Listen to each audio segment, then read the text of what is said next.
Assalamualaikum warahmatullahi wabarakatuh. Perkenalkan, nama saya Nur Aisyah Syarif dengan NIM 240820140119. Saya dari Universitas Islam Makassar. Di sini saya akan membahas tentang kerusakan hutan yang semakin menjadi akibat pertambangan.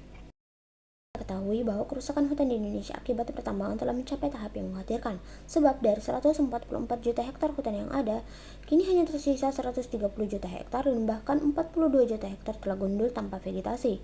Di Indonesia sendiri terdapat ratusan laporan mengenai tambang ilegal yang telah dilaporkan, dengan banyak kawasan hutan lindung yang dijadikan sebagai lokasi tambang emas, nikel, dan batu bara.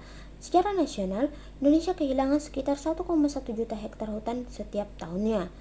Ironisnya, pemerintah malah memberikan izin resmi kepada 150 perusahaan untuk beroperasi di kawasan hutan lindung seluas 11,4 juta hektar. Secara internasional, Indonesia tergolong sebagai salah satu dari 10 negara penyumbang deforestasi terbesar di dunia.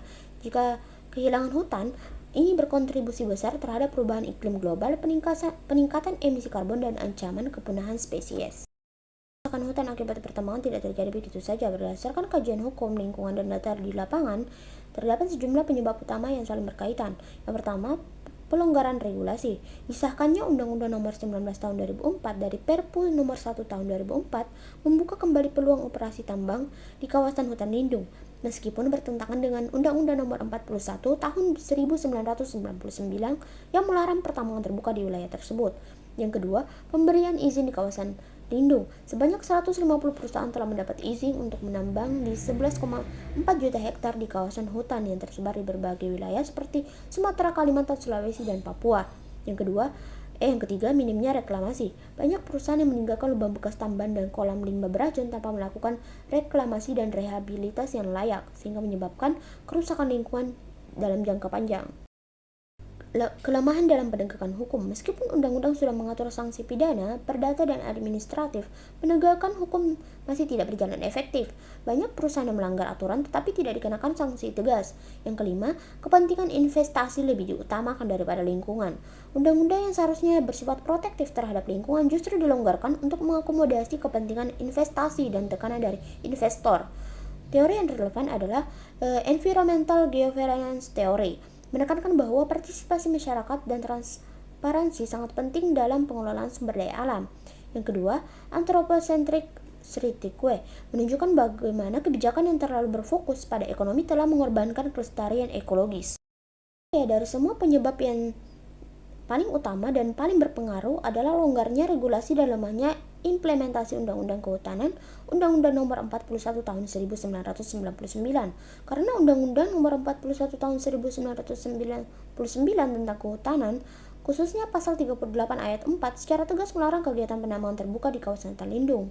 Namun regulasi ini menjadi longgar akibat terbitnya Perpu Nomor 1 Tahun 2004 dan Undang-Undang Nomor 19 Tahun 2004 yang justru melegalkan kegiatan tambang terbuka di hutan lindung bagi perusahaan yang izinnya sudah terbit sebelum Undang-Undang Kehutanan tersebut diberlakukan.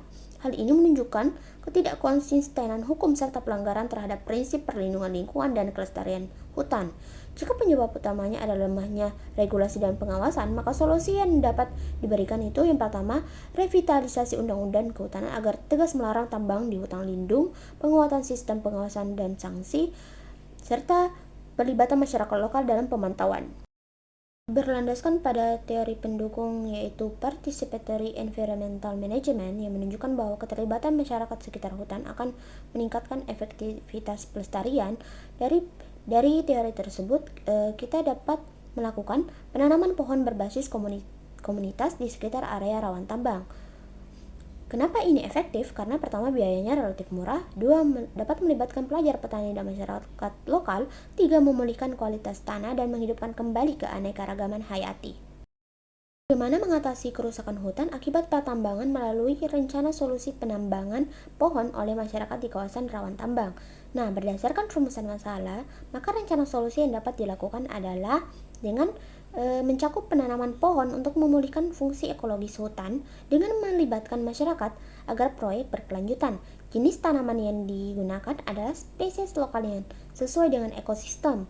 Nah, kegiatan ini juga dapat berperan sebagai edukasi lingkungan Pendekatan ini akan dinilai lebih realistis dibandingkan reklamasi oleh perusahaan yang sering tidak efektif. Saya lampirkan beberapa foto yang menunjukkan bahwa akibat pertambangan oleh perusahaan-perusahaan yang tidak melakukan reklamasi setelah mereka selesai melakukan proyeknya akan meninggalkan lubang besar.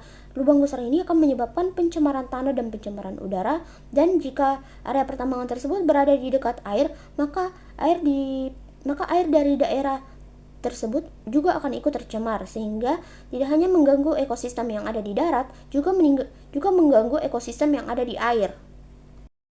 Utama dari kegiatan ini adalah untuk mengurangi kerusakan hutan secara nyata dan terukur melalui rehabilitasi vegetasi di area bekas tambang dan kawasan kritis. Tujuan lainnya untuk meliputi peningkatan kesadaran lingkungan, pemberdayaan masyarakat sekitar hutan, serta upaya menekan risiko banjir dan longsor. Penanaman pohon ini diharapkan mampu memulihkan area kritis dalam 5-10 tahun, serta meningkatkan kualitas air, serta mendorong kesadaran ekologis generasi muda. Selain itu, mencegah banjir dan longsor. Kegiatan ini juga merupakan investasi jangka panjang bagi masa depan untuk umat manusia. Materi yang dapat saya sampaikan, lebih kurangnya mohon maafkan. Wallahu muwaffiq ila aqwamit thoriq. Wassalamualaikum warahmatullahi wabarakatuh. Pendaftaran di Universitas Islam Makassar telah dibuka. Cara pendaftarannya ada di sini.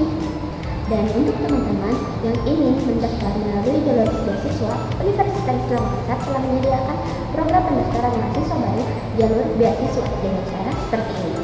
Fasilitas Fakultas FKIPS dari segi kelas juga menunjang kenyamanan belajar bagi para mahasiswa dan mahasiswi. Selain itu, Universitas Islam Makassar juga dilengkapi dengan fasilitas masjid yang nyaman dan luas bagi para mahasiswa dan mahasiswi melaksanakan sholat. Saya Nur Aisyah Syarif, pamit undur diri. Wallahu muwaffiq ila aqwamit thoriq. Assalamualaikum warahmatullahi wabarakatuh.